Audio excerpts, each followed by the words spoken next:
زندگی میں کبھی بھی کسی شخص کے ساتھ بھی تعلق لالچ کا نہ بنائیں، ورنہ آپ ٹوٹ کے بکھر جائیں گے۔ سامنے والے کا کچھ نہیں بگڑے گا، آپ ٹوٹ کے بکھریں گے، اور رزلٹ کی امید کبھی نہ رکھیں۔ وفا ہوتی دو طرفہ ہے پر کرنی یک طرفہ چاہیے، یاد رکھ لیں۔ وفا ہوتی دو طرفہ ہے، کرنی یک طرفہ چاہیے۔ جو کہتا ہے نا سامنے والا کرے گا تو میں کروں گا، وہ بھی کچا ہے، وہ کمزور ہے، وہ ابھی پکا نہیں ہوا۔ وفا کرنی یک طرفہ چاہیے، تو کر، سامنے والا نہیں کرتا تو نہ کرے۔ تو اپنی طرف دیکھنا، سامنے والے کو چھوڑ، وہ نہیں کرتا تو نہ کرے، اس کا اپنا۔ حضرت امام احمد بن حنبل رحمت اللہ تعالی علیہ، یہ وفا کے عنوان میں بڑی اہم بات ہے اگر آپ کو سمجھ آئے تو۔ امام احمد بن حنبل رحمت اللہ تعالی علیہ جھیل کے کنارے، ندی کے کنارے وضو کر رہے تھے۔ ایک بچھو ساتھ ساتھ چل رہا تھا، وہ چلتے چلتے پانی میں گر گیا۔ امام احمد بن حنبل نے ہاتھ رکھا، بچھو کو باہر نکالا۔ جب باہر نکالا تو اس نے ڈانگ مارا۔ جس کی طبیعت میں ڈانگ ہوگا تو وہ ڈانگ ہی مارے گا، کے پاس ہے ہی اور کوئی نہیں تو وہ کرے کیا، وہ مجبور ہے۔ اس نے ڈانگ مارا، امام صاحب نے باہر رکھا۔ بھیگا ہوا بچھو آپ نے دیکھا ہو، جب ندی کنارے چلتا ہے تو پھر گر جاتا ہے۔ وہ پھر گرا تو امام صاحب نے پھر نکال کے باہر رکھا تو اس نے پھر ڈانگ مارا۔ پھر ساتھ ساتھ چلتے چلتے وہ گر گیا۔ کئی دفعہ ایسے ہوا، کئی دفعہ امام صاحب نے نکالا۔ ایک شخص قریب کھڑا دیکھ رہا تھا، وہ کہنے لگا حضور بس کریں، آپ نکالتے ہیں وہ ڈانگ مارتا ہے، چھوڑ دیں۔ آپ فرمانے لگے اچھا بھائی، بڑا تو عجیب مشورہ دے رہا ہے۔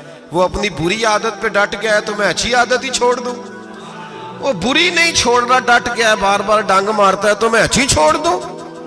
آپ اپنی طرف دیکھیں گے، ہماری طرف سے کوئی کمی نہیں آنی چاہیے۔ سامنا والے جانے، اس کا کام جانے۔ وفا کا رشتہ مضبوط رکھیں، دوستی کا تعلق مضبوط۔ میاں صاحب نے کہا چنگی مندی سجنا کولو 100 واری ہو جاتی، کتنی واری؟ پکی گل ہے نا جی، کتنی واری؟ میاں صاحب نے کہا 100 واری۔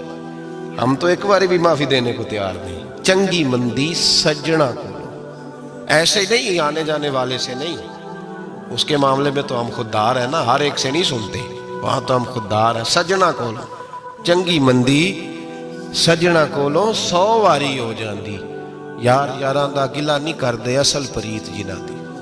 دنیا میں وفا ختم نہیں ہوئی، پر ہم نے وفا کا رشتہ ہی نہیں بنایا، ہم نے تعلق ہی نہیں بنایا، وفا کا تعلق ہی نہیں بنایا۔ میرے شیخ سے کسی نے پوچھا تو حضور آپ ہاتھوں میں ہاتھ لے کے بیعت کرتے ہیں؟ تو آپ فرمانے لگے وہ تو ادا ہے نا، وہ سنت ہے، لیے تو ہاتھوں میں ہاتھ ہی ہوتے ہیں، لیکن فرمایا جب کسی کو سامنے بٹھاتے ہیں تو اصل بات یہ ہوتی ہے کہ ہم دلوں میں دل لے کے بیعت کر رہے ہیں، ہم دلوں کو دلوں سے باندھ رہے ہیں، اور یہ وہ رشتہ ہے جو قبر کی دیوار کے اندر جا کے بھی دوبارہ کھلتا نہیں، یہ قائم ہی رہتا ہے۔ رشتے وفا کے پیدا کریں، خلوص کے پیدا کریں، للہیت کے پیدا کریں۔ میرے نبی پاک سید عالم صلی اللہ تعالی علیہ وسلم نے اس وفا کو آگے پھیلایا ہے۔ نبی پاک سید عالم صلی اللہ تعالی علیہ وسلم نے رشتوں کی مضبوطی کا حکم دیا ہے۔ عرض کی یا رسول اللہ صلی اللہ علیہ وسلم، صحابی نے پوچھا حضور مجھے سب سے زیادہ کس صدقے کا ثواب ملے گا؟ ترغیب و ترہیب میں حدیث موجود ہے، حضور کس صدقے کا ثواب سب سے زیادہ ہے؟ تو اللہ کے رسول نے فرمایا تیرا رشتہ دار ہو، تجھ سے ناراض ہو اور ضرورت مند ہو، تجھ سے ناراض ہو